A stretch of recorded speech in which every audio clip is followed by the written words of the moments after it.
ಅಭಿವೃದ್ಧಿ ಕಾರ್ಯಕ್ಕೆ ₹20 ಲಕ್ಷ ನಮ್ಮ ಲೋಕಸಭಾ ಈ ದೇವಸ್ಥಾನಕ್ಕೆ ವಿಶೇಷವಾದಂಥ ನೆರವನ್ನು ಕೊಟ್ಟಿದ್ದಾರೆ. ಅಭಿವೃದ್ಧಿ ಕಾರ್ಯಗಳಿಗೆ ಮುಂದುವರೆಯುವಂಥ ಸೇವೆಯನ್ನು ಮಾಡಿ ಮಾಜಿ ಶಾಸಕರಾದಂಥ ಇನ್ನೊಬ್ಬ ಮಾಜಿ ಶಾಸಕರಾದಂಥ ಜಗದೀಶ್ ಮೆಟಗುಡ್ಡ ಅವರು, ಆದರೆ ಜಗದೊಳವರು ಬಹಳ ದೂರ ಗದಗ ಜಿಲ್ಲೆಯಲ್ಲಿ ಇನ್ನೊಂದು ಕಾರ್ಯಕ್ರಮದಲ್ಲಿ ಪಾಲ್ಗೊಳ್ಳಬೇಕಾಗಿದೆ. ಯಾಕೆಂದರೆ ಪೂರ್ವಭಾವಿಯಾಗಿ ಸಂಗೊಳ್ಳಿ ಕಾರ್ಯಕ್ರಮ ನಿಗದಿಯಾಗಿದ್ದಿಲ್ಲ.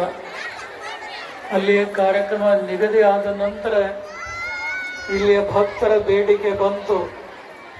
ಆದರೆ ನಮಗೆ ಎಷ್ಟೇ ಒತ್ತಡ ಇದ್ದರೂ ಕೂಡ ಶ್ರೀ ಗುರುಲಿಂಗ ಶಿವಾಚಾರ್ಯ ಸ್ವಾಮಿಗಳ ಭಕ್ತರ ಪ್ರಾರ್ಥನೆಯನ್ನು ನಾವು ಯಾವುದೇ ಕಾರಣಕ್ಕೆ ಅಲ್ಲಗಡೆಯದೆ ಬಹಳ ಸುದೀರ್ಘವಾದಂಥ ಅವಧಿಯವರೆಗೆ ಈ ಕಾರ್ಯಕ್ರಮದಲ್ಲಿ ಪಾಲ್ಗೊಂಡಿದ್ದೇವೆ.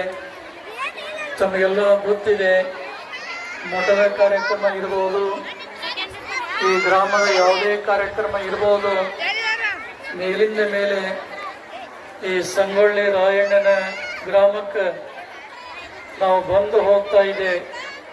ಒಬ್ಬ ಹೆಣ್ಣು ಮಗಳು ತವರು ಮನೆಗೆ ಬಂದರೆ ಎಷ್ಟು ಸಂತೋಷ ಪಡ್ತಾಳಲ್ಲ, ಅಷ್ಟೇ ಸಂತೋಷ ಬ್ರಹ್ಮಾಪುರಿ ಜಗದೊಳಗೆ ಸಂಗೊಳ್ಳಿಗೆ ಬಂದಾಗ ಅದೇ ಸಂತೋಷವನ್ನು ನಾವು ಕಾಣ್ತೇವೆ.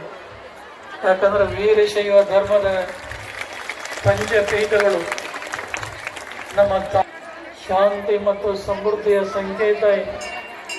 ಈ ಭೂಮಿ ತಾಯಿ ಯಾವಾಗಲೂ ಹಸಿರಾಗಿರಬೇಕು. ನಾಡಿಗೆ ಅನ್ನವನ್ನು ಕೊಡುವಂಥ ರೈತ ಸುಖ ನೆಮ್ಮದಿಯಿಂದ ಬದುಕಬೇಕು ಅನ್ನುವ ನಿಮ್ಮ ಮನೆಯಲ್ಲಿ ಒಂದು ಮಂಗಲ ಕಾರ್ಯ ಬಂತು ಅಂದರೆ ಬೆಳೆದ ಬೆಳೆ, ಹಸಿರು ಬೆಳೆ ಎರಡನ್ನಾರು ಇಟ್ಟುಕೊಂಡು ಬನ್ನಿ ಅಂತೇಳಿ ನೀವೆಲ್ಲ ಕರೀತಾ ಇದ್ದೀರಿ. ನಿಮ್ಮ ಕೈಗೆ ಹಸಿರು ಬೆಳೆದ ಹಸಿರು ಕುಕ್ಕುಸ ಇವತ್ತು ನೀವೆಲ್ಲ ಪರಿಪಾಲನೆಯನ್ನು ಮಾಡಿಕೊಂಡು ಬರ್ತಾ ಇದ್ದೀರಿ. ಇದೇ ರೀತಿಯಾಗಿ ಉಜ್ಜಯಿನಿ ತೂಕ, ಕೆಂಪು